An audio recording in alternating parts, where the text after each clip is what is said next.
our meetings at this time. And so just want to make sure that that you're hearing us okay, that you're seeing us okay before we get started. So I don't know if anyone is able to use the chat box and just give us a thumbs up or say good morning to us. That's always helpful.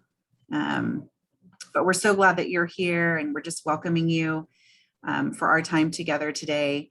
I'm Candace Wilkins, manager of the Center for Grief and Healing, and I'll let Kathy introduce herself. Good morning. My name is Kathy Cromwell, and I'm the Executive Director of Counseling and Support Services and one of the counselors here in the Center for Grief and Healing. Welcome. Okay, good. So we're getting some good notes from our attendees saying that you're hearing us and seeing us. So that's always good. So again, we just thank you for taking time out of your Saturday to spend time with us. And we've got a great workshop planned for you together. And I'm going to let Kathy get us started. Great. I'm going to, let's see, I think Candace is going to share screen right here. Go. So as I just, again, welcome, and we're so glad that you're here. And we just thought we would just take a moment and just kind of ground ourselves and just invite you to take a couple of good breaths in, inhale and exhale.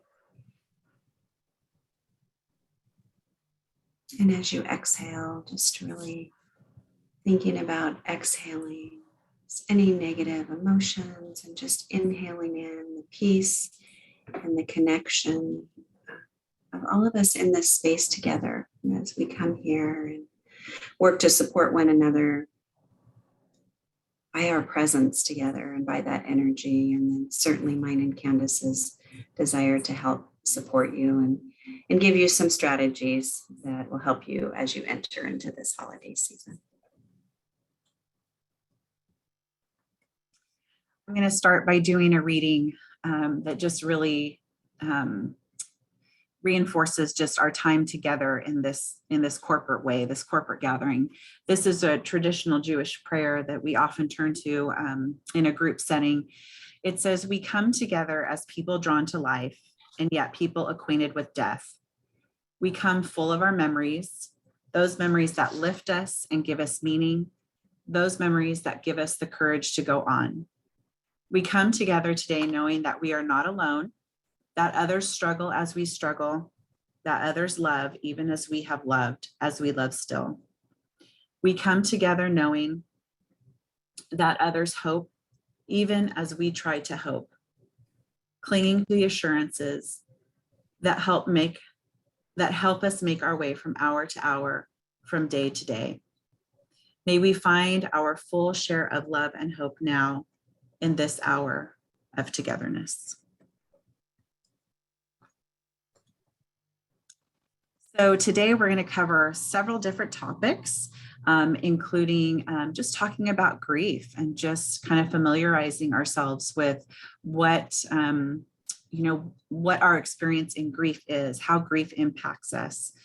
We're going to talk specifically about how we journey through grief during the holidays, and with some encouragement on how to make a holiday plan, really just encouraging each of you to take care of yourselves during this time and acknowledging that it may look very different and the difficulty of that, and how do we kind of navigate our way through this holiday season. We're going to talk about creating rituals and how that might be helpful as we go through the holidays, how important it is to identify support networks. And we're going to talk about what our support networks look like and with encouragement on how to access the best support depending on our needs. And we're going to also spend some time talking about self-compassion and self-care. So often we talk about self-care without also its close friend and cousin, self-compassion, which is so important on our grief journey. Alan Wolfelt says, "Grief work fills up my heart and demands my every attention. I come to know myself in ways I never knew existed." And this is just really that affirmation that when we are grieving, that it's really a big job. It can feel very burdensome. It can feel like work. And so hopefully even just in the act of validating and normalizing that just gives you permission to really think about what your needs are in your grief, because it is such a it is something that's so large that we carry. So what is grief? I think when we look at that and defined, grieving doesn't feel normal, but it's such a normal response to loss. We love, we connect, and the separation that we feel, the physical separation of our loved one is what creates our grief experience, and that yearning for them and that missing for them. It's so important to remember that grief is unique for everyone. So in the years of this work, I've never seen two people grieve the same way, because there's many things that influence our grief experience. What was the relationship? Was it our partner, spouse, our child, parent, grandparent, sibling? That impacts our experience. What was going on in the relationship at the time of death and shortly before? That's a part of our journey as well. Was the death sudden, or was there a long illness related? And so that also is a part of our grief journey. And so why it's so important for you all to remember that is sometimes we can be just our own worst critics and compare ourselves and be hard on ourselves. And you may know someone else, or there probably is a family member that's grieving the same loss that you're grieving. And their grief probably looks different, right? Because it is so unique and there's so many factors. So again, and you'll hear Candace and I say a lot today, encouraging gentleness with self. And so I think this is a good start to remind yourself, this is your journey and it is definitely unique to you. When we talk about reactions in grief, we often describe it as a full body experience. What does that mean? Well, we have the emotional reactions to grief that, there's a very extensive list, but when we think about, we think about sadness and deep yearning and maybe feelings of anger and guilt and regret, and we hold all of those feelings. And sometimes we can be hard on ourselves about feelings and try to censor them and tell ourselves that we shouldn't feel a particular way that we feel. And we always share, we hold all of the feelings, and we don't wake up and say, I think I'll feel angry today, right? We feel the feelings, the experience. Sometimes they conflict, sometimes they collide, but how do we allow space for all of the feelings? So that's the emotional response. But we also have a physical response to grief. So I imagine for many of you, you could probably tell me places you feel grief in your body. Sometimes people describe a heartache, or more aches and pains, more fatigue or exhaustion. Those grievers often say, gosh, I feel like I've just been getting sick more, more susceptible to illness, headaches. And, the other thing that sometimes we get headaches as we grieve because we're dehydrated too, right? Because of tears. And so, all of those influences which create our physical response.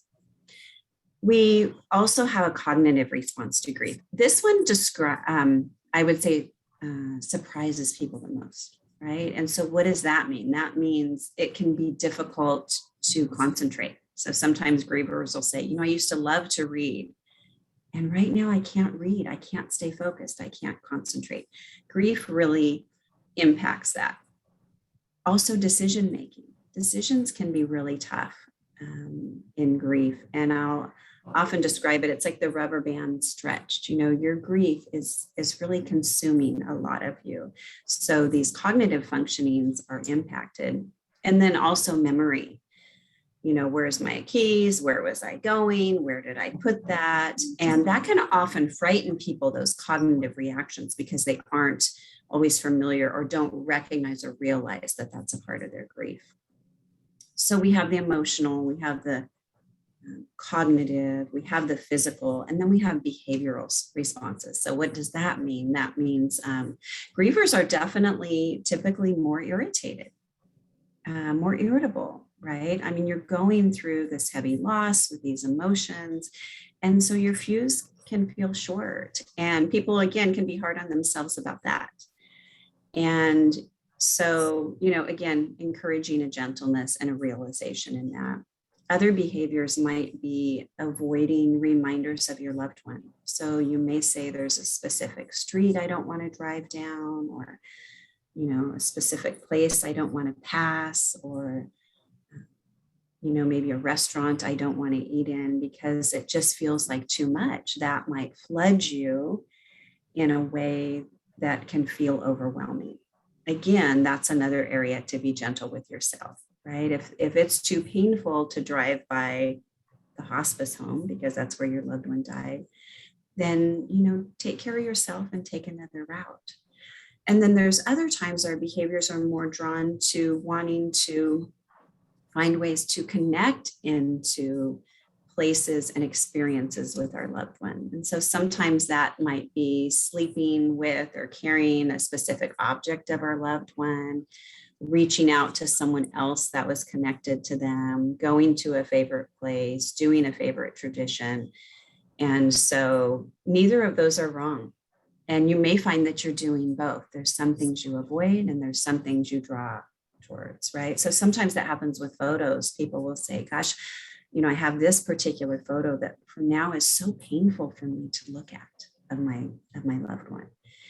And so maybe you'll put that photo away for a time, and there might be another photo that brings you comfort. So it's really, really want to encourage to just tune in to that and honor what that need is for you without judgment.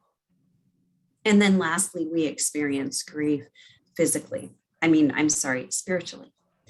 And so whatever that means for us, we often, it's not uncommon for people to have kind of the existential questions, like, how does this fit into my belief system? Kind of sorting through, how do I make sense of this on my journey? And what does all this mean?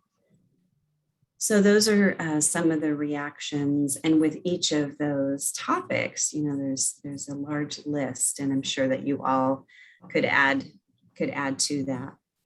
And then, what influences our grief? Many things influence our grief, as you know, and it can be really unpredictable.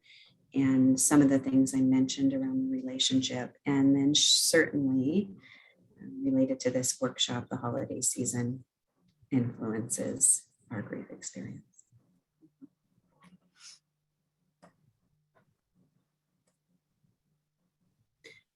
So this, that, really highlights that, right? Each person's grief journey is as unique as a fingerprint or a snowflake. So again, the journey of grief is very unpredictable often. I'm sure for many of you, there's been maybe events or certain dates, and you say, gosh, this is coming up and this is going to be really difficult. I'm anticipating that, which is often what occurs in the holiday season. But it might be your loved one's birthday or, a specific anniversary. And many times people will say, what ended up happening, Kathy, is the days leading up to it ended up actually harder than the actual day. No, that isn't always the case. But there are certain dates and events and things that we anticipate will be more difficult for us, right? But then there's also the events that we had no idea were going to be difficult for us, right? So when you almost get blindsided by your grief. And an example of that I hear often from people is a trip to the grocery store, right? So it might be, you see your loved one's favorite food or a memory related, because we have often memories related to food and the comfort of that. Or maybe now you are cooking just for one, right? So those feelings. And sometimes the grocery stores can be a grief trigger because people run into people Mm. that might not know what has occurred. And so that can be real triggering. I've had clients tell me that, Kathy, I'm shopping at a different store because my neighborhood store, I know my neighbors, I know children, other parents, that kind of thing. So that can be really unpredictable. The other thing I always think about in this is, and I don't remember the year that it was, but when the Giants won the World Series the first time. And I can remember with clients that being such a grief trigger for them. And that's one of those that might be unpredictable, right? And what was that around? Well, my husband loved the Giants. He would have been so thrilled. And often then for us as grievers, we grieve. There's so many layers to our grief, and we grieve the lost dreams and those experiences that don't get to occur. So there's often those unpredictable moments that come in our grief journey. It is nonlinear, and that's really hard because people will say, okay, it gets better. And so we imagine it just goes better, but really the truth is it's so up and down, as you all know and are experiencing. When we talk about grief being lifelong, that I often will compare to, that person that we are grieving is forever in our heart. We're forever connected to them. And our journey of grief looks different along the way. But as you know, there's times, even when you think about past losses in your life, that something often unpredictable, or maybe it's your loved one's birthday, triggers that those feelings. And that's related to, they're always with us. That bond is always there, but it looks different. And so we love the quote, death ends a lifetime, but not a relationship, because the relationship with your loved one is forever. Yes, it looks very different with them not physically here, but your connection to them, that heart connection, that's forever. So we thought this slide might speak to you on your journey. Sometimes it's really hard to have words that describe what grief is, right? To find the right words, like, this is how I'm feeling. So sometimes with clients or in group, I'll say, okay, let's do a check-in. What does your landscape of journey look like today? And to think, and people will share about physical landscapes. Well, it's barren right now. It's a curvy road, Kathy, and I can't see what's coming around the side of the mountain. This roller coaster kind of is an example. And that might be helpful for you and what does that do? I think it really acknowledges and validates, because there aren't always the words to describe. And so that might be something that you use to kind of validate for yourself. Yeah, this is where I'm at today. And I imagine, as I said that, many of you thought of your grief, what your landscape looked like right now.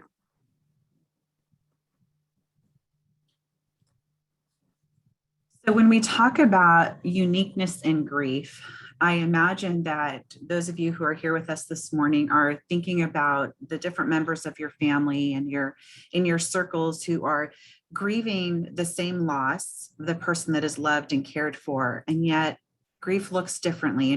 And so we shared this slide about grieving styles really just as an encouragement, again, that everyone's grief looks so different.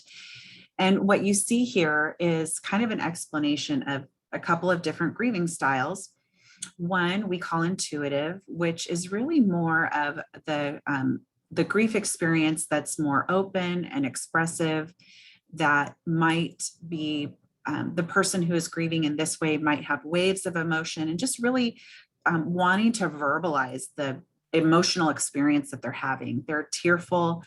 It's, I would say it's very obvious that this person is, experiencing sadness and really, wants to express that to you, wants to share about their grief journey.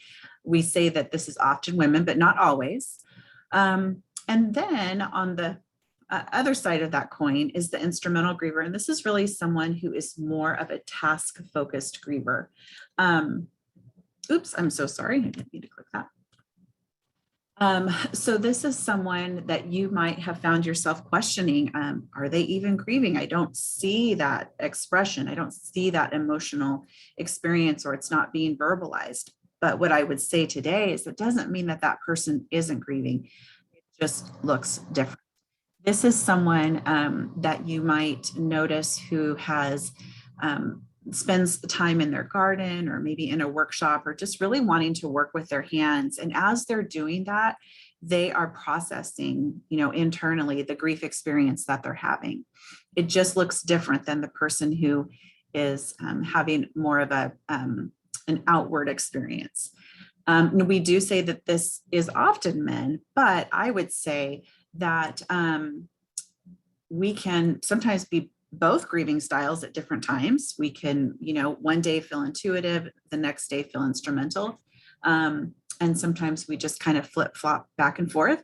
But again, when we're in a family system or a family unit where we are grieving differently, it can feel confusing if we don't have this type of information that can be helpful with us, or we can just not just have gentleness with ourselves, but with others. That, oh, I recognize that, I and my sibling are both grieving the loss of our parent, let's say, for example. But I noticed that my grieving style is very different. And therefore, I understand that my sibling doesn't mean that they're not grieving. It just means that it's a different experience for them. And sometimes the instrumental griever is someone that you would say is task focused, that wants to really is trying hard to fix, to make the situation better. And so we just observe that. So yeah, that's a normal way to process grief, to just very different than the intuitive.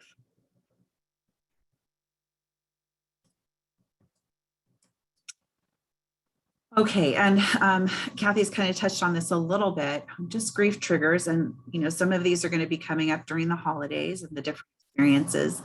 And sometimes triggers will happen and we're not, and I think Kathy touched on this as well, that we're not expecting them. I was having a conversation one time with a friend who was grieving the loss of a parent, and it was actually, a little past a year, and of the when the death occurred, and she was sharing some things about the experience that she was having.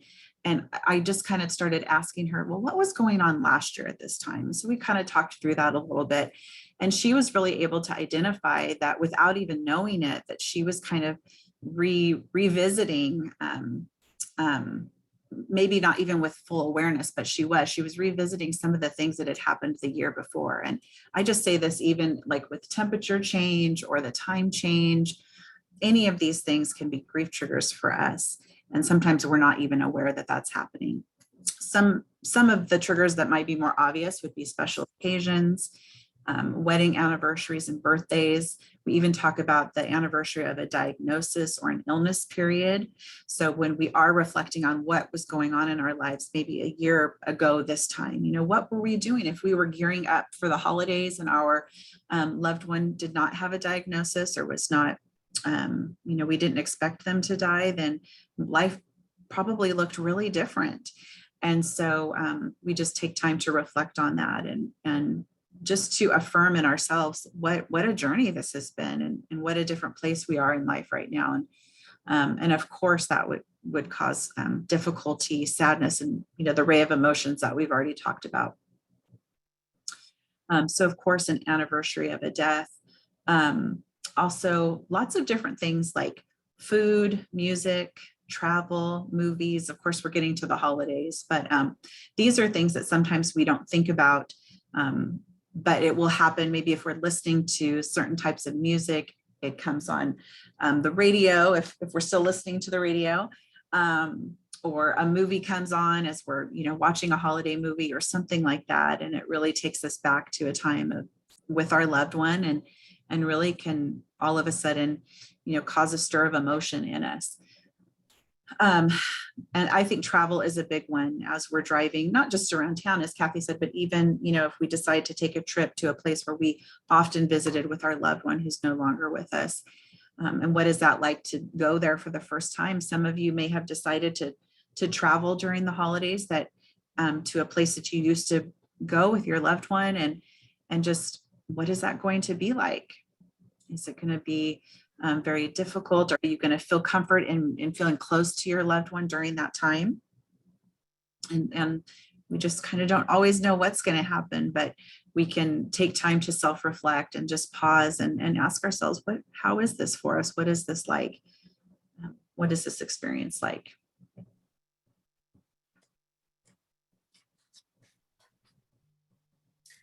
It seems everywhere you turn, there is something to break your heart. Stores are decorated with symbols of the holidays, and televisions and radios abound with stories and songs of togetherness, love, and sharing. Everyone you meet asks the question you dread hearing: what are you doing for the holidays? They cannot seem to wait for the special day to arrive. You can't wait for it to be over. So I imagine that you may be able to relate with that. So grieving through the holidays, again, the seasonal changes, we often hear and experience with a weather change or the time change. And so our body also holds memory, and memory of seasons with our loved ones. And so the time change can really impact that, or the weather change. And sometimes just the getting dark earlier and not being able to see the sun as much can impact our grief experience. I think one of the hard things about grieving in the holiday season also is there is kind of this illusion of joy everywhere. And you may feel like, or get the message like, can you put your grief on hold? Or we need you to snap out of your sadness.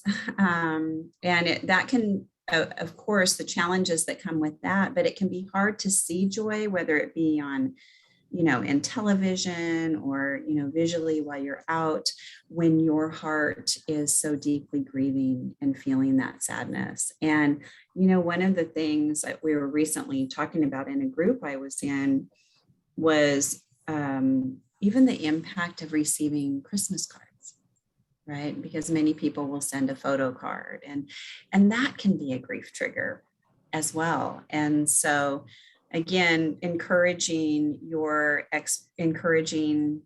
communication with those that you love, and just being honest about what your needs are. And often they can really change, right? So sometimes you think, yeah, this is something I want to do. And then the day comes and it's just not a good day.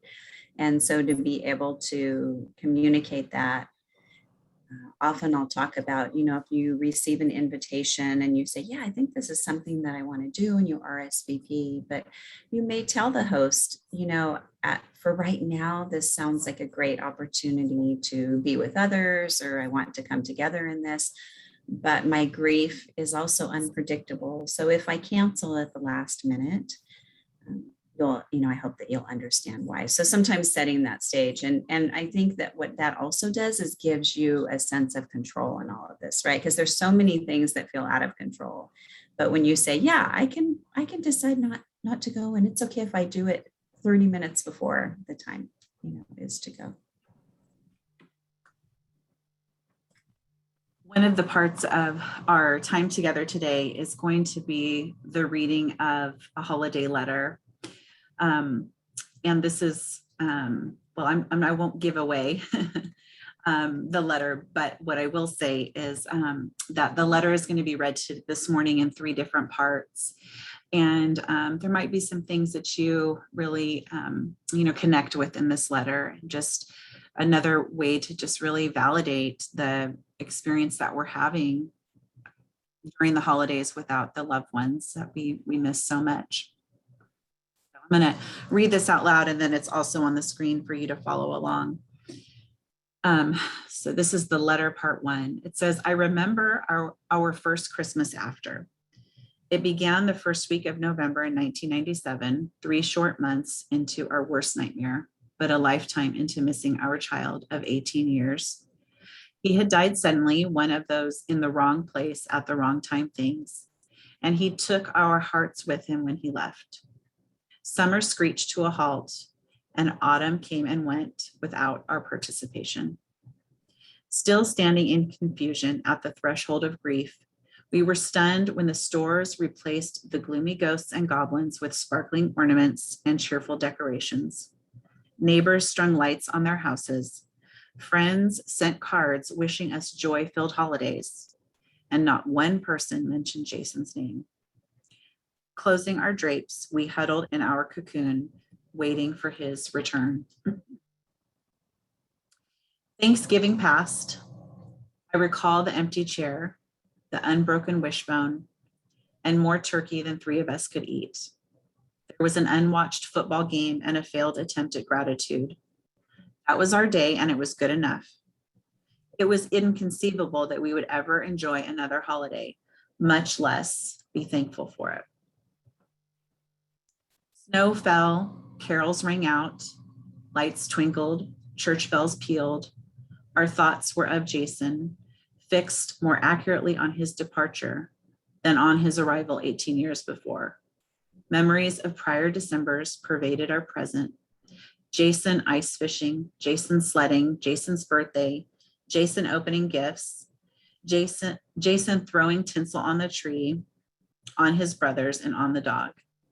Every memory brought tears, but every tear brought us closer to Jason. We found him in the pain, the only place that we knew how to get to. I believe that first Christmas had to be that way. Showing up was the best. Showing up was the best we could do.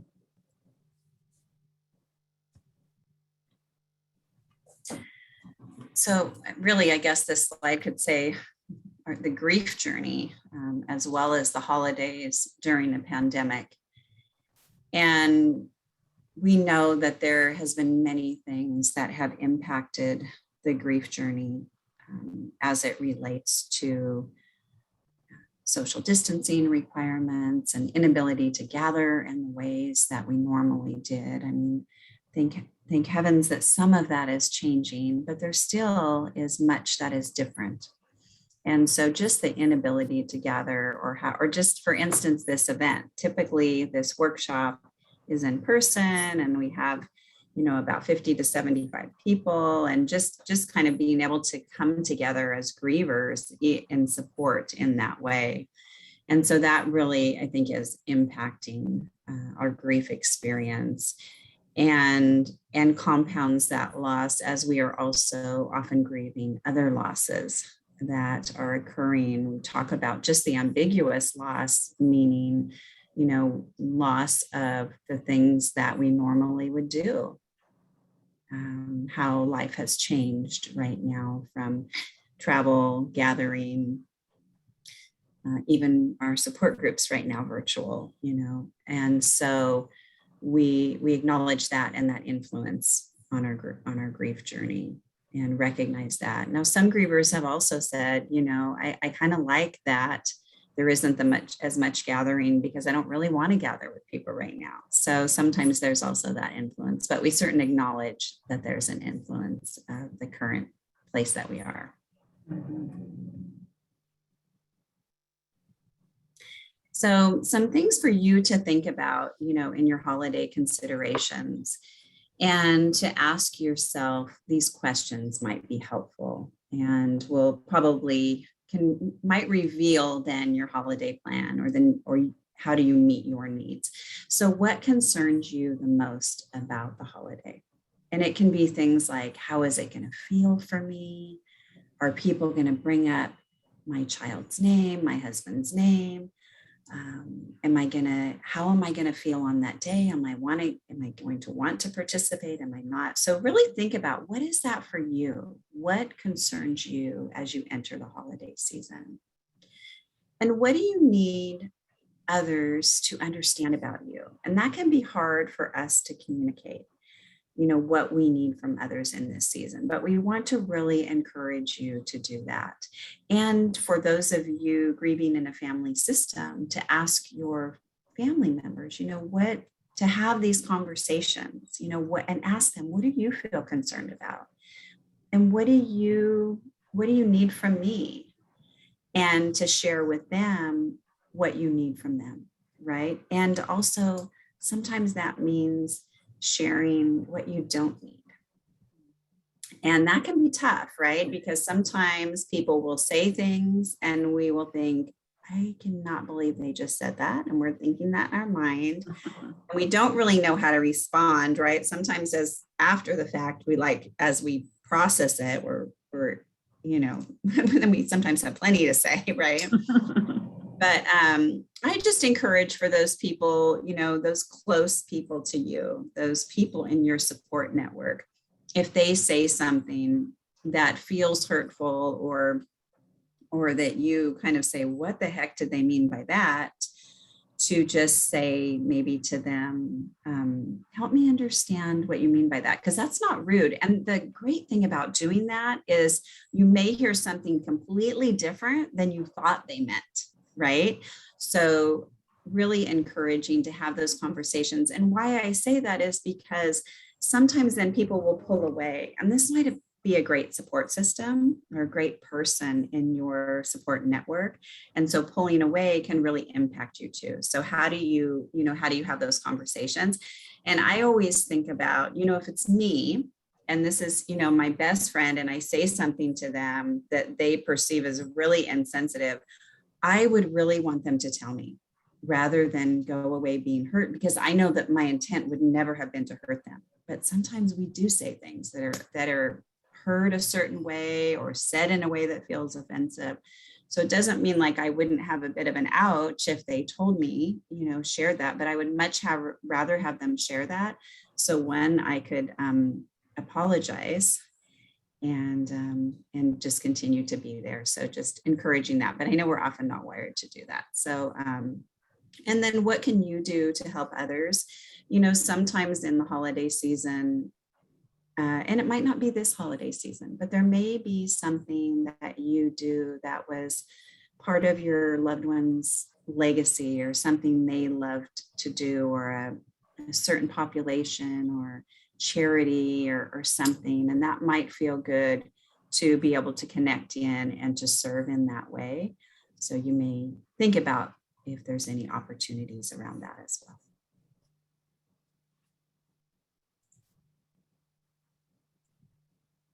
So when we think about holiday plan, I mean, there's definitely more than our list here. But think about, so when we say people, okay, who do you want to be around? And maybe who do you not want to be around?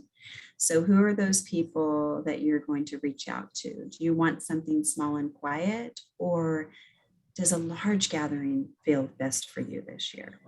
Right. So just think about that. Who are the people you can reach out to? Parties or gatherings.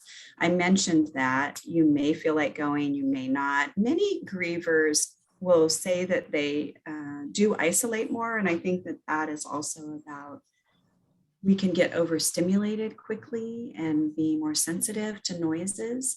And so I think some of that is around that. And some of it isn't, some of it also is around it. So it might be a holiday party and you haven't seen people since your loved one died. And now they're maybe going to ask questions, right? So sometimes people go, I don't want people asking questions. I haven't seen a lot of them. I don't want to share my story. And I also think it can be really helpful to have a line for that. Okay. So, for instance, someone might ask the question, to a parent whose child has died, how many children do you have if you're meeting them at the party, right? And so there's always that, do I include my child that has died? Do I not? I always say it depends on who's asking, and many times people have a different response, but often parents will say, well, yes, I want to say I have 3 children. And, maybe then they would say just that. And then that might be enough, but questions may come, right? Oh, how old are they? And so then it may come to the place where you share about that your loved one has died. And you can, in one swoop sentence, say, my loved one, my child, my husband died this year, and it's still really hard to talk about. So you kind of give them that message, because what happens is people say, I don't want to answer the questions that people might ask. And as we know, sometimes people also don't pick up on social cues and may start asking questions. And so really just to know, and that that it's okay to say, that's just really hard for me to talk about. So again, you'll gauge that, what gatherings and what parties feel right for you. Decorating, again, that's a unique, I guess the one thing I also want to say too is remember that this holiday season is just this holiday season. Next year may look like this, or it might not.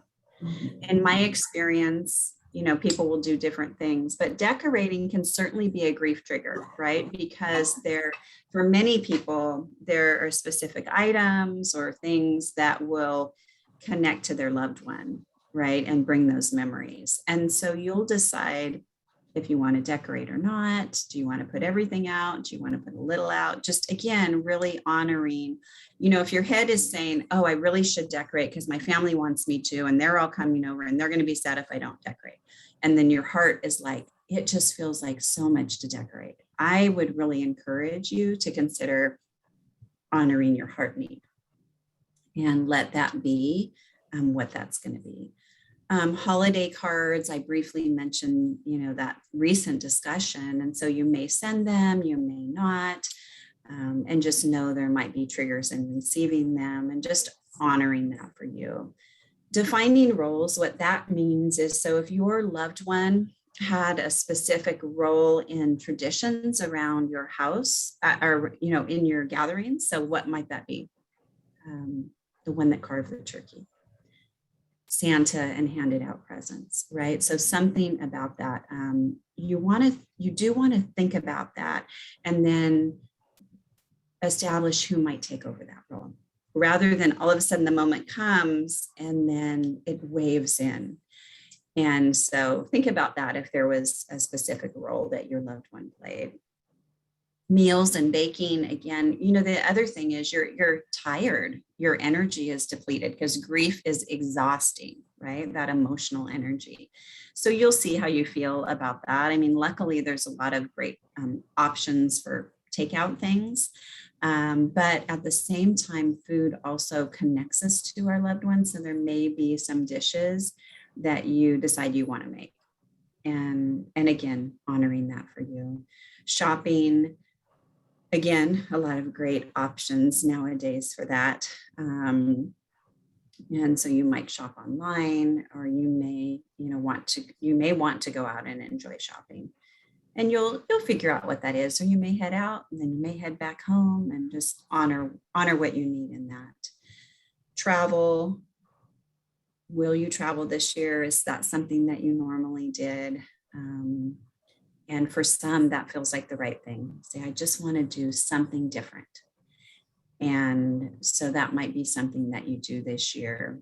But what we say, which goes along with the pretending it's just another day, and we totally understand why many people want to do that and just pretend like it isn't Christmas.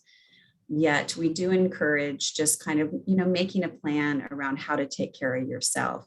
And sometimes we think about getting away or traveling or doing something different, and that it might create a separation from the grief, and just kind of reminder it, it comes along in your backpack, right? And so Disneyland Christmas is one of the busiest days for Disneyland. And my colleague and I used to always say, we think it's filled with grievers. We think there's a lot of grievers that go to Disneyland, and we understand that. So it's that desire to go do something different. What I also will say is really important, and I'll share a quick story about how I didn't do this, but have a conversation about your holiday plan with your immediate family, and hear from everyone. And you know what? Your needs might be really different too. And so how do you negotiate that and kind of sort through that? But it's really great to have a plan. And so my experience with that was my children were young, and my father-in-law had actually died on Christmas Day. So the next year, okay, so my disclaimer, it was before I did this work. So, but you just know what you know. And so I remember just thinking, oh, that's going to be such a difficult day. And of course, right. And not that other days weren't difficult, but just really thinking about that in the experience. So I decided to do a whole different theme on decoration. And I still say, I got to find a picture because I need to put it in the slideshow because, you know, it's definitely good for a laugh, because I did like this kind of neon tree with these turquoise and pink and lights. And normally I have a very traditional tree with ornaments and that. And so I just, you know, and I guess I was thinking, okay, maybe I'll do this and it'll take away some of the pain of the day. And I can still remember doing this decorating and tucking my son into bed, you know, and he was 5, and him just starting to cry and saying, why does our house look like this? And why do we have to have that tree? You know, so that probably should have been a discussion we had as a family. But again, you know, we know that the feelings are there, and we just honor what our unique needs are during that time. We're going to transition now into talking about rituals. This says creating rituals and embracing memories. Those who have lived in our hearts are never really gone. As long as we keep them with us in our hearts and our thoughts, they will be with us always. For love, which is timeless, never ceases to exist. So during the holidays, it might be helpful to think about what ritual that you would like to continue. Maybe there's something that you already have that has, you know, a ritual from your family, but it might be time for something new and a way to really incorporate the legacy, the honoring of your loved one who has died. And so when we talk about ritual, this can really look very different. It can be very unique, actually, for us as individuals, as we create our own rituals, but then also kind of collectively, maybe with the family. There might be some of you who are listening and maybe you've experienced a death in your workplace, and that's a big loss for you know, a work family. And how do we create a ritual as that in that type of setting to remember someone that we have cared about? But a ritual is really something that we identify that is a way to remember our loved one. It can be private or public. As I said, it can be religious or of faith, but it doesn't have to be. And so there can really just be a lot of creativity in creating rituals. And I would say this as well, that there can be flexibility, that maybe for a while, for a time, we are going to create a ritual in which we do X, Y, and Z. And then after a period of time passes, maybe we do things a little bit differently and we change what we do. But the main thing is to be focused on what is feeling helpful to you to remember your loved one. We talk a lot in the work that we do about continuing bonds. And yes, this person has died, but it doesn't mean that my bond to that person is no longer there. I'm still very much bonded and connected. And now in grief, I'm figuring out a new way to maintain that connection. So this list here is has possible rituals, and then I have a story to share. But you know, this is going to probably some of these items on this list could feel really tender for those of you who are here with us today. You know, what about the stocking of our loved one? Do we continue to hang that? Do we continue to fill that with gifts? And what does that look like? And again, all of that in encouraging you to be gentle with self. But I think, Kathy, do you want to share this? I do. I want to share this stocking.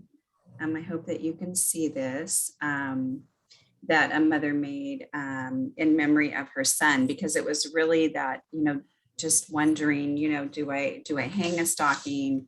Do I not? And so sometimes people have say, yes, I do want to hang the stocking, and maybe they'll have some paper and pens and people can put memories or notes in them.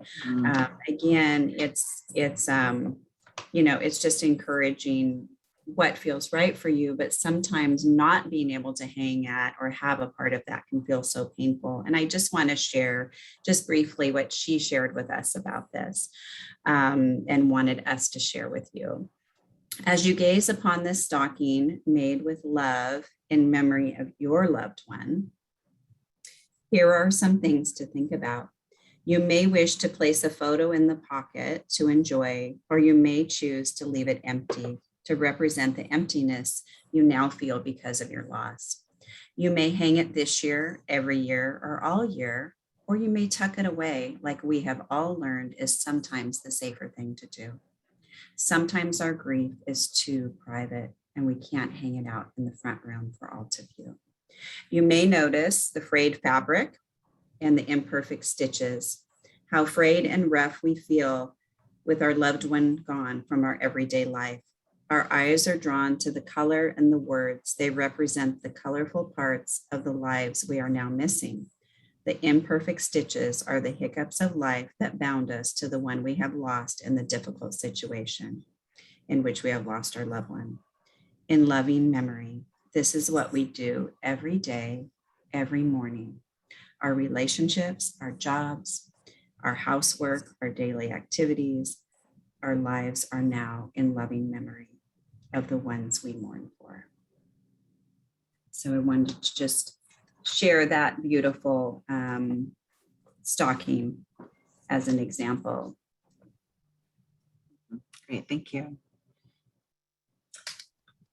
And so as we review this list, we see lots of different ways in which we can create rituals in memory of our loved one. When I see candles here, I always share the story of my best friend Lori and the way that her family has chosen to remember her dad.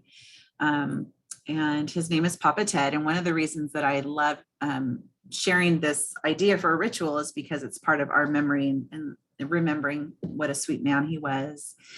But what they decided after Papa Ted passed away was that whenever they had a family gathering, they were going to light a candle and they were going to have kind of almost a moment of silence at the beginning of their event where they light a candle. And so I've been there at many different gatherings, birthdays and whatnot. And so Lori will say, okay, it's time to light the candle, and everybody kind of gets quiet and gathers around. And then she lights the candle and and then she speaks and says something like this: Papa Ted, we miss you and we wish you were here with us. And it's a very simple, and sometimes others chime in and sometimes they don't. And then the candle just stays lit for their entire family gathering. And they've done that now for the last almost 3 years that he's been gone. So that was something that Lori created as a way to just say, this is our family ritual now. We're so sad that Papa Ted isn't with us, but this is what we're going to do, each time we gather. And so you might think about that. As you review this list, as you think of the different things that, your family, the different activities that you might do together, or something that you might like to start incorporating, and what does that look like? Maybe there's a special ornament that you hang, or the time of hanging ornaments is very special. And maybe there's a connection there to your loved one and how we do the decorating of the tree, or, whatever activity it is. I know there's lots of probably different faiths represented here. Is there a sharing time where we have memories and we share about just holidays past and maybe silly stories or things that we really, in gratitude appreciate about our loved one? Sometimes we decide that it's important to, as part of the actual holiday, make a point to go to the gravesite or a special site that is significant to our loved one, and just having some time there. I've heard from families where that's how they start their holiday. Before we go to any of our other festivities, we go and we maybe take a little gift or flowers or a candle or something like that to their loved one's gravesite, and just spend some time there and say hello and have a connection, and whatever that looks like. So just maybe thinking about if that's something that you would like to do. A ritual of food, maybe that this person who, our loved one really loved a certain dish, and it's really going to be important that as your family gatherings, your holidays continue, that you continue preparing that dish. Prayers. Is there something special that your loved one enjoy that you want to say, or a way of honoring them, in a faith tradition?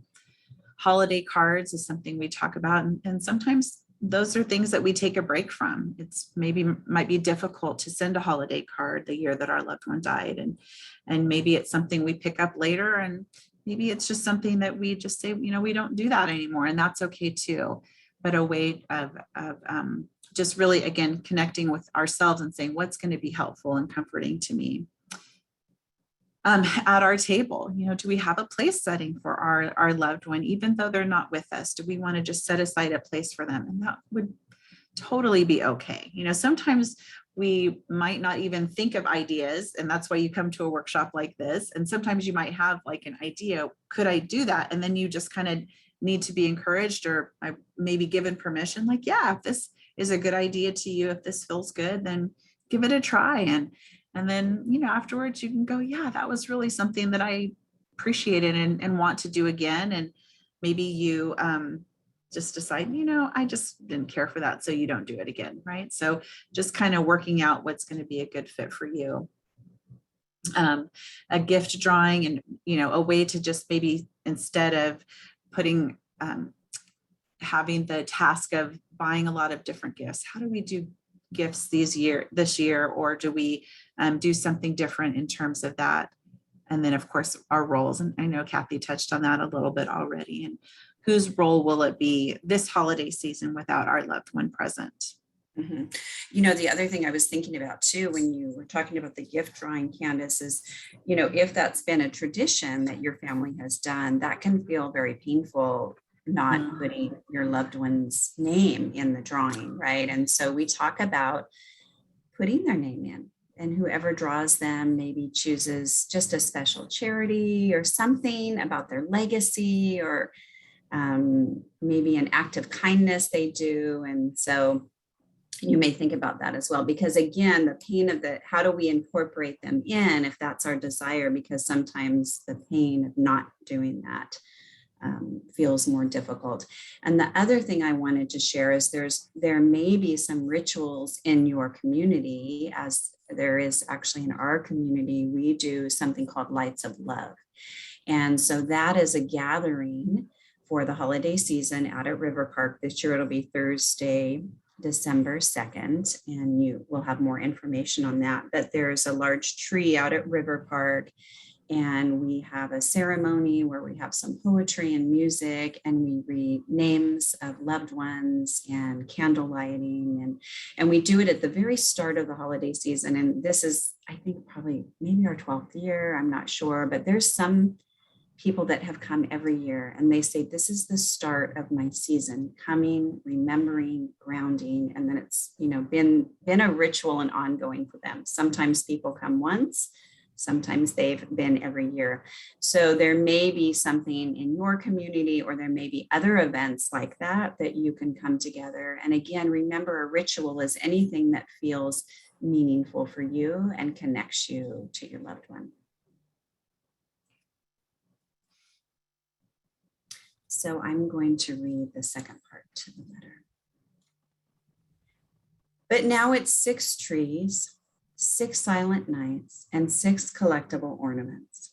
I've learned a few things about this path I'm on, and found a few crutches for when the road gets too rough.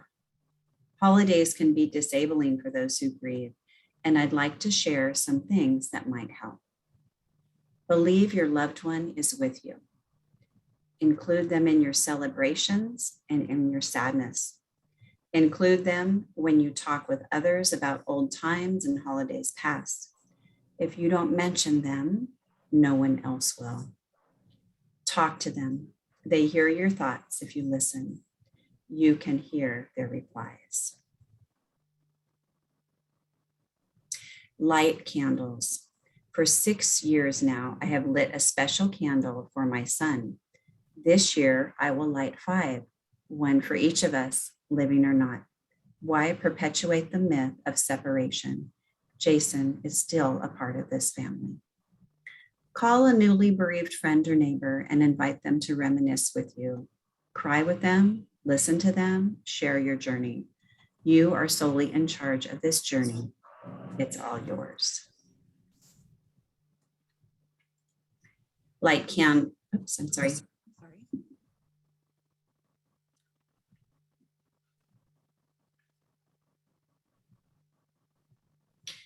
Okay, so we want to also briefly talk about children in the holidays. And I shared my story about involving children in the planning. Again, it can be so difficult as you're grieving the loss of someone you love. If you have young children that you're caring for, just your level of energy and the grief triggers. And also really encouraging being honest and open with them. And again, sometimes people will say, well, I don't want to cry in front of my children. I don't want them to see me sad. Maybe we won't just talk, we won't talk about it. But the truth is, as much as we wish they didn't have to grieve this loss also, they are. And so we know that being open and honest and sharing when you feel sad or when you're having emotions invites them to share with you and really can open up that dialogue. And I always say, if they don't see anyone cry, they aren't going to think that it's normal to cry in grief. And we do certainly cry in grief. And supporting that emotional expression, validating it, that can be hard with children because it can be, one of the most difficult things about grieving is watching people that we love grieve.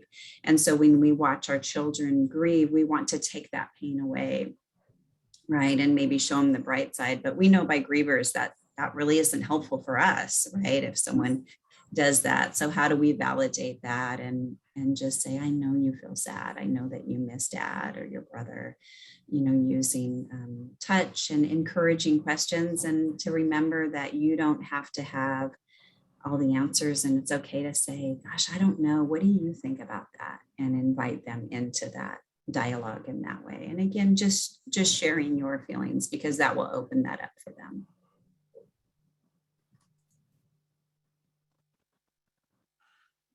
I want you to start thinking too about how, what type of support that you need. And as we've been talking about it already a little bit this morning, but just kind of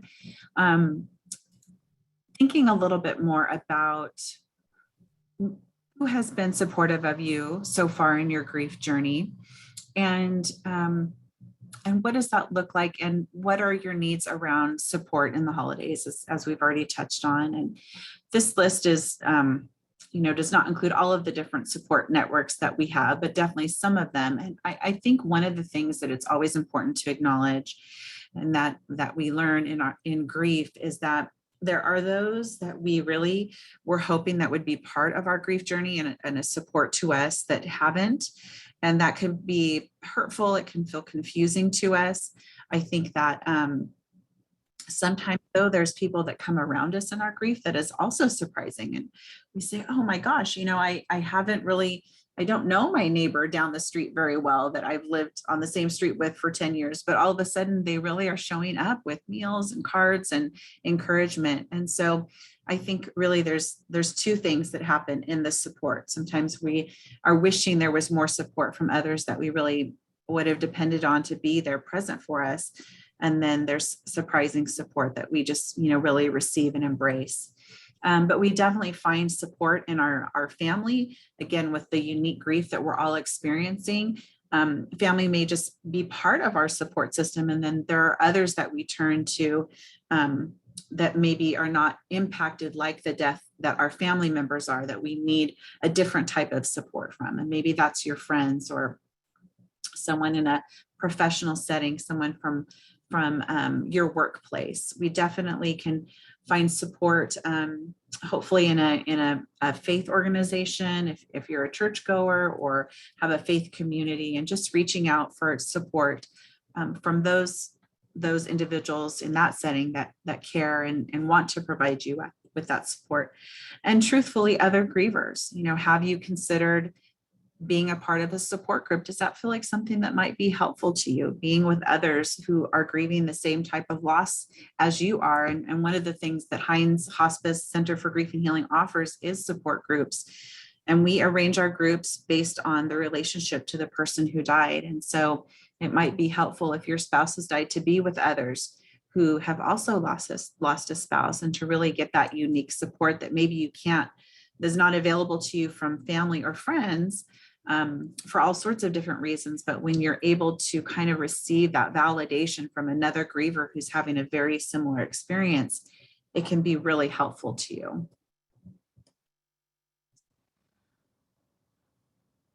I'm not sure if this is something that you've already sensed or noticed in your different support networks, but we definitely have different types of supports from the people around us. And so this list can be really helpful, really, in from the place of encouraging us to look for those in our lives who support us in a way that fits them.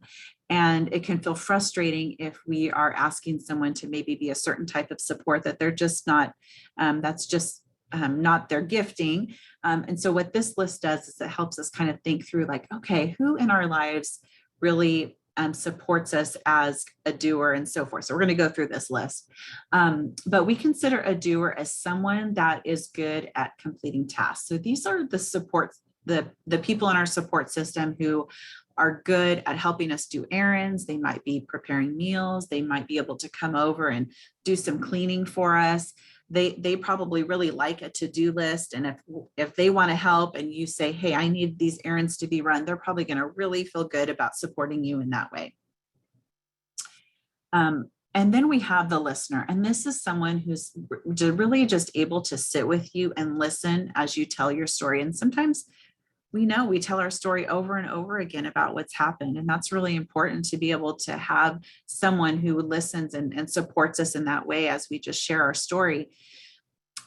Sometimes we want the doer to be the listener and vice versa, and we can maybe experience some frustration. And so that's why this list can be so helpful, because we just have an awareness of like, oh yeah, I really want to rely on this person as my listener because they're so good at that.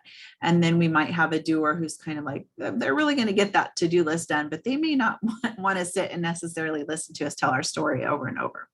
And so we just want to say, okay, I'm going to receive that, our support people as they are. And the respite person is really someone who knows how to make us laugh, someone that we can have fun with, really just someone when we need a break from grief, and we just want to talk about something that's not related to that grief experience that we're having. This is someone that we call on that really can help us do that.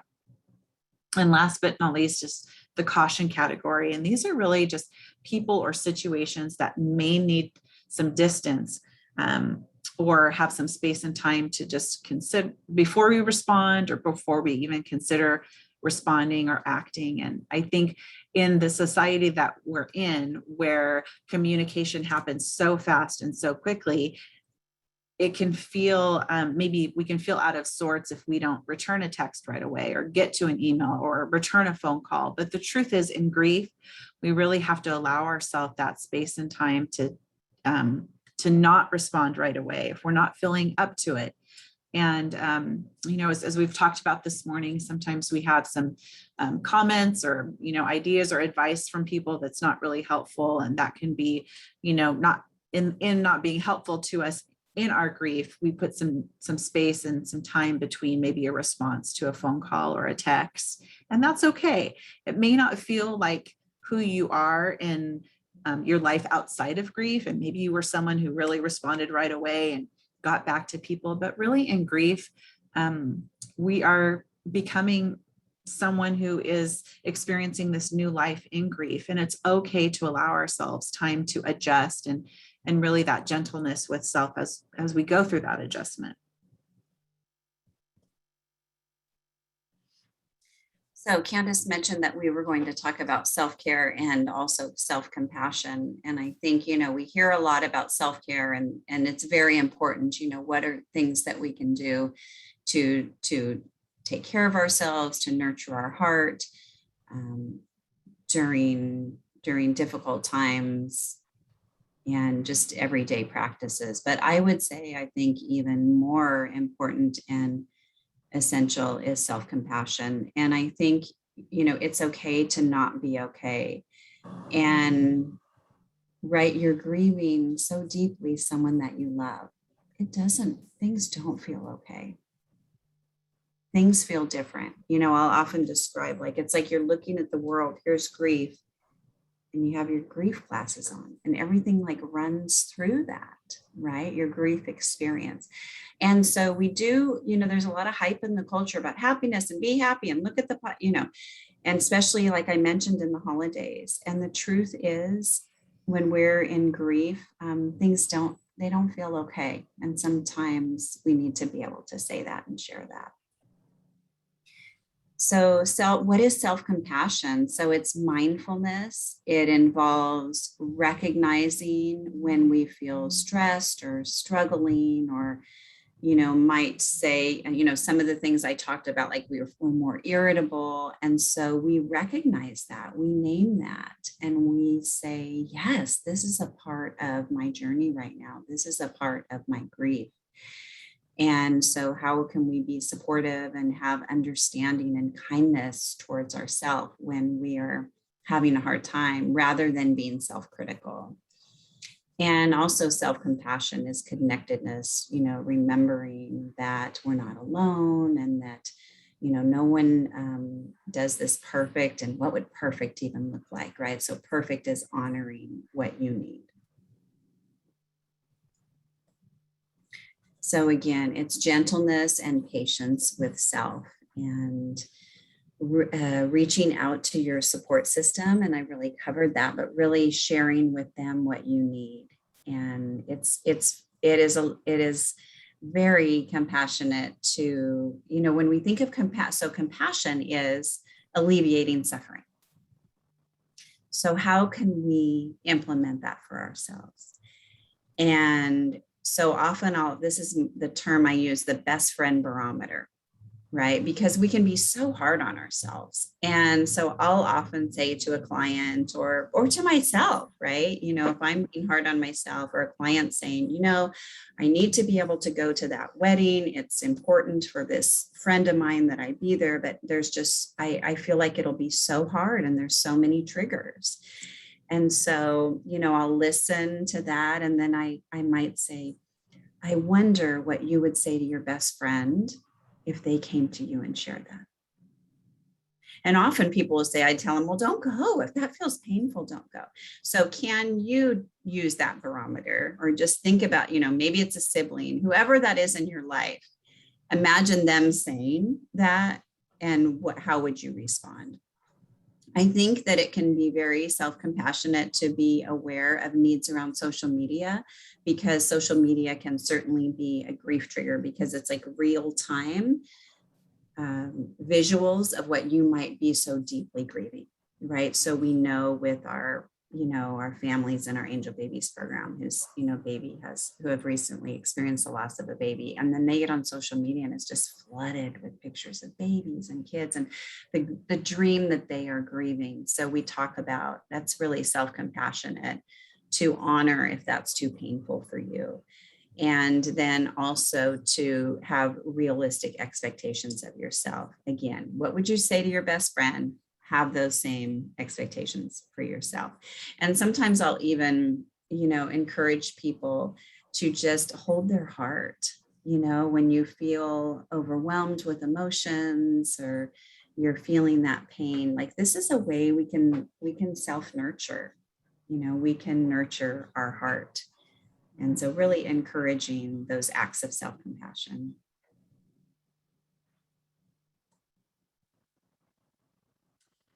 So one of our favorite images to use when we talk about self-care is the idea that if we are on a plane and there is an experience where, and we all know that when we board the plane that we are, given instructions by the flight attendants on what to do if we need to use oxygen masks.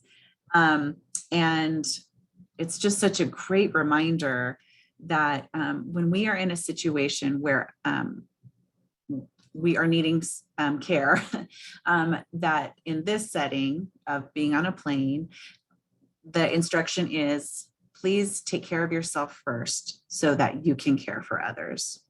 And so if that would be a great takeaway from this morning in terms of specifically self-care, is just having that image in your mind that when we take care of ourselves during these really difficult times of grief, that it really is the best thing for our loved ones, and that they're going to benefit from that self-care.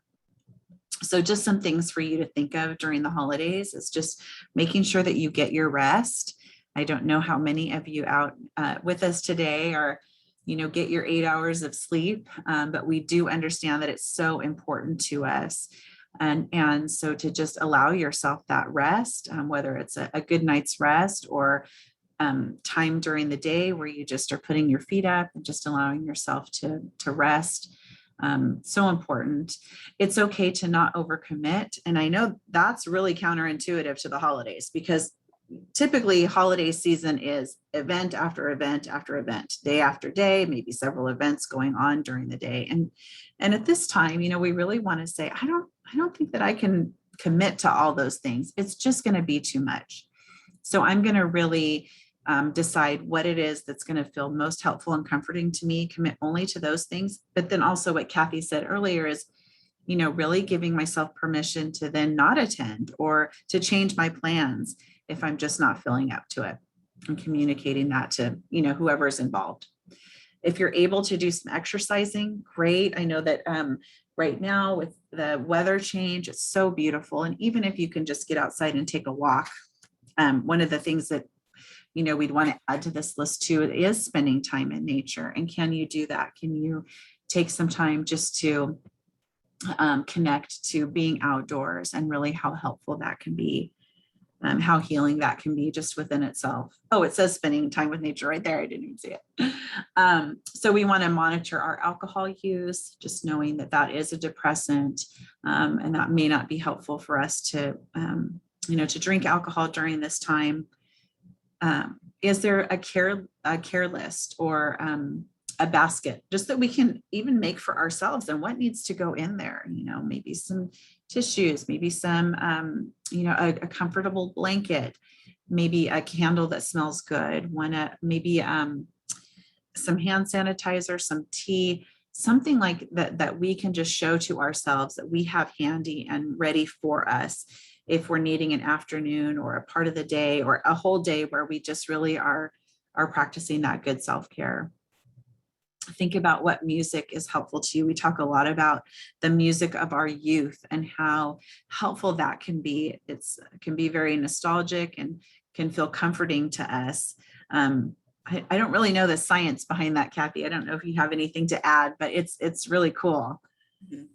Yeah. So just briefly, how when you hear a song or an artist that was, something that you listened to in adolescence, you know how it just feels different. And that's really related to what was occurring in brain development for us at that time. And that's why music often just feels different, those particular, and I'm sure each of you right now can think of an artist or a song.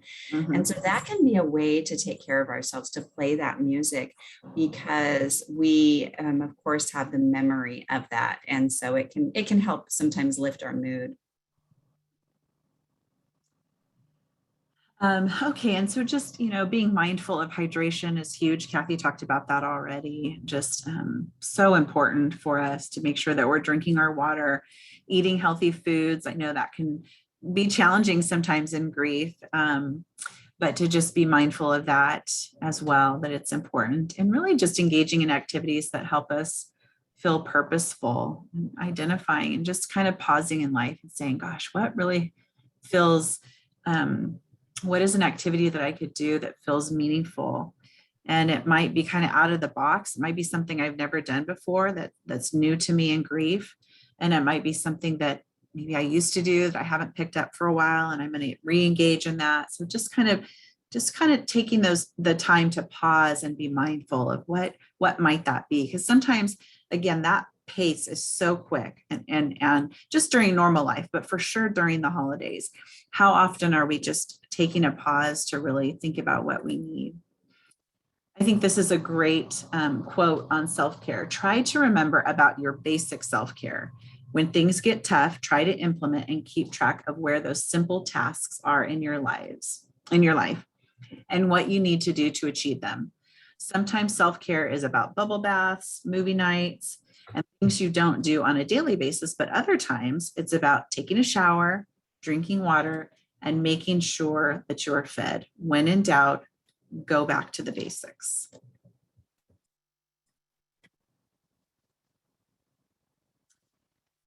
And so just encouraging each of you to just pause for a moment just right now. This is your time to just take a deep breath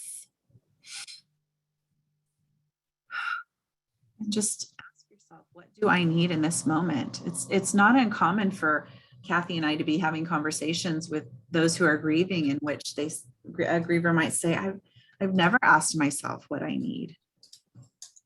And yet this morning we're not just allowing, we're encouraging you to do that, giving you permission. It's okay for you to ask yourself, what do I need in this moment?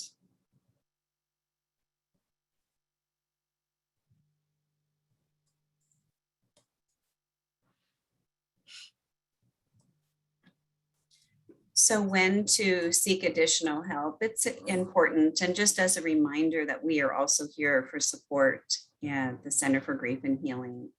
But, if you're finding any self-destructive behaviors or self-harming behaviors, excessive alcohol use or use of illicit drugs, or any suicidal thoughts or actions destructive to others, or just a lack of self-care, excessive isolation, make sure and reach out. Does your employer have an EAP program? Reach out to your physician or local community support, and just ensuring that you take care of you during this time.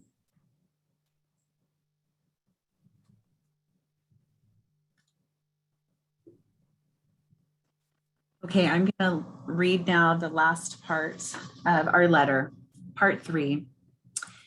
The author writes, I won't end this letter with a wish that you have your happiest holiday ever. I know for some of you that this is not possible or even desirable. Instead, my wish for you is this: that you find a quiet moment during the sometimes magical but often horrendous season upon us and relax. That you take a few deep breaths, close your eyes, and envision your friend, child, parent, sibling, spouse, grandparent, or partner. That you accept that they have died, but that this does not mean that they are gone. That you send out a happy holidays and an I love you, and believe that when you hear his or her whispered reply, of I love you too.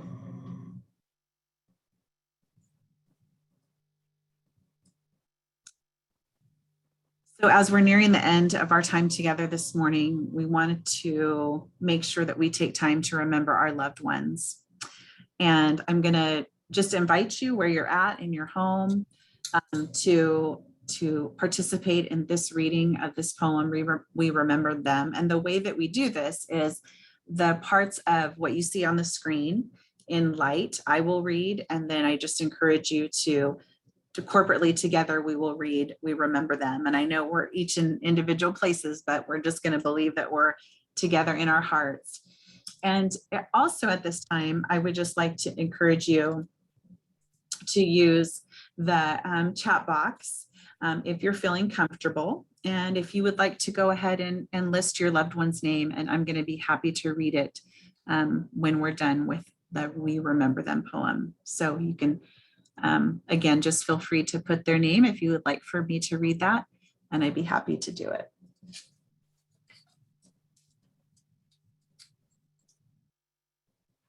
Okay. We remember them. In the rising of the sun and in its going down, we remember them.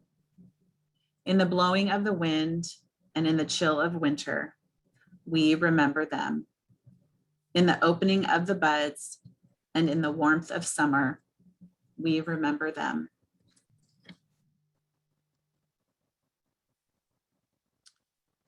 In the rustling of the leaves and the beauty of autumn, we remember them. In the beginning of the year and when it ends, we remember them. When we are weary and in need of strength, we remember them.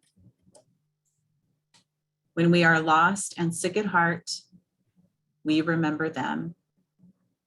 When we have joys we yearn to share, we remember them.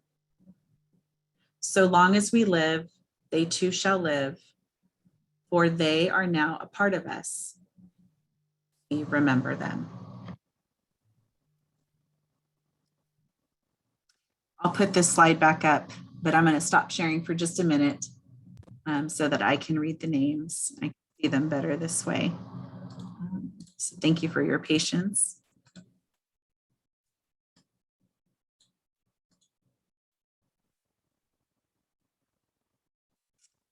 And so today we remember Kathy Graham, Charles Meredith. Actually, if you guys don't mind, I'm going to use our little prayer bowl. So just one moment. I have it handy. A little impromptu here, but it makes it really special. So thank you for your patience with me. All right, here we go. Kathy Graham.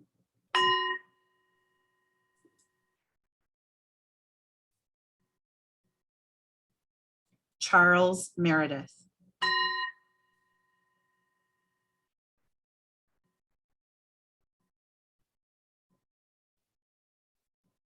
Janet Peters Wilder.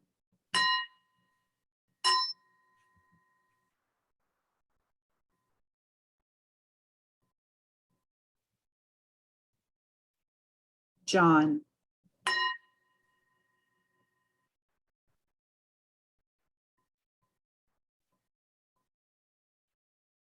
Ed Yamamoto.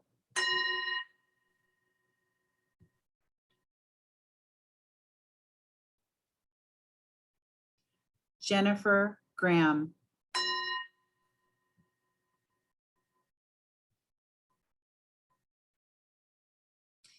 Duffy Anaforian.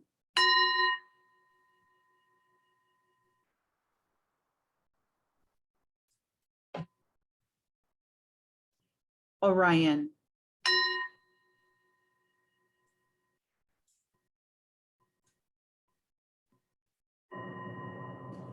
Jennifer Anaforian.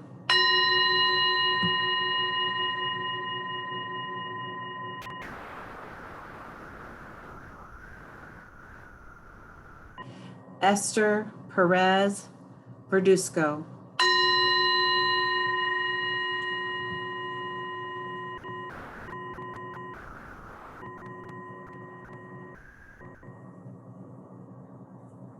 My dear husband of 51 plus years, Bill.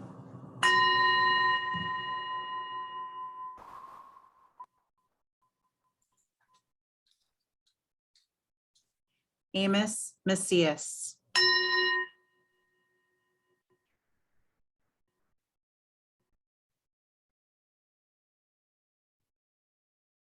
Glenn Gira.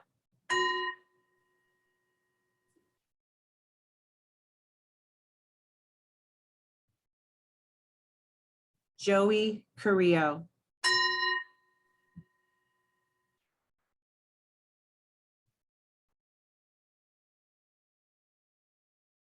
John Ohanian.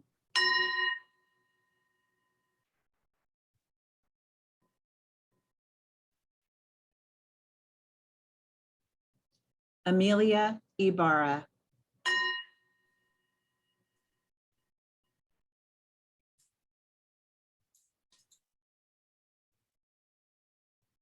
Nicole.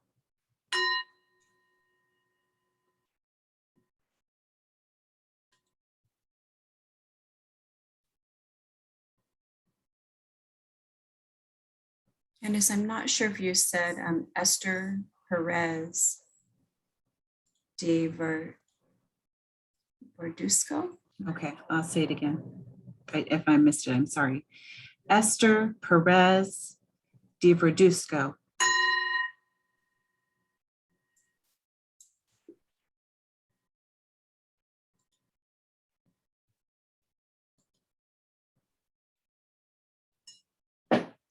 Thank you everyone so much for coming today. Thank you for your patience with us as we continue to meet virtually, and just are so glad that you are here with us. And thank you for the time to remember your loved ones together. That was very special. I'm going to go ahead and leave up a slide as we leave today with information on how to contact the Center for Grief and Healing.